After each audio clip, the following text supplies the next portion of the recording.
Friends ரெகடிக்க ஆசி serial next பிரேமோ இந்த மாதிரியான ட்விஸ்ட் ஆக்க போகுதுன்னு பார்க்கலாம்.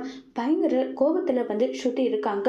ஒழுங்கு மரியாதை விட்டுடு, இல்லைனா என் வீட்டில் இருக்கவங்க உன்னை என்ன பண்ணுவாங்கன்னே தெரியாதுன்னு சொல்லிட்டு ஸ்ருதி வந்து சொல்லிக்கிட்டு இருக்காங்க அங்கே விச்சுக்கிட்ட.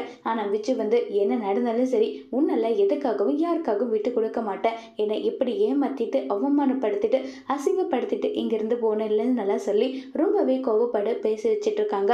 இல்லை ப்ளீஸ் விச்சு விட்டுடு, எனக்கு ரொம்பவே வந்து வேலை இருக்கு ப்ளீஸ்ன்னு சொல்லிட்டு இருக்காங்க. வேலையா, எப்படியெல்லாம் நீ வசதியாக வாழ வேண்டியவ போயிட்டு அந்த ரவி கூட இப்படி இருக்கியே, அந்த ரவி விட நான் எந்த வகையில் குறைஞ்சு போயிட்டேன் சொல்லு, எதுக்காக இப்படி பண்ணுன்னெல்லாம் சொல்லி கேட்டுட்டு இருக்காங்க.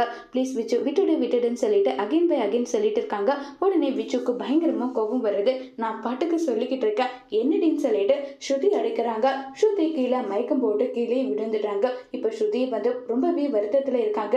இதே மாதிரி தாண்டி ஒவ்வொரு முறையும் உன்னை எப்படியெல்லாம் சித்திரவதை படுத்த போறன்றதை மட்டும் பாரு நல்லா சொல்லிட்டு இருக்கும்போது இந்த பக்கம் வந்து எனக்கு என்னவோ அவனு மேலதான் சந்தேகமா இருக்கு, வந்து இதை செஞ்சிருப்பானு எனக்கு தோணுது நல்லா சொல்லி ரெண்டு பேரும் ஒருத்தர் மாத்தி ஒருத்தர் வந்து ஃபீல் பண்ணி பேசிக்கிட்டு இருக்காங்க.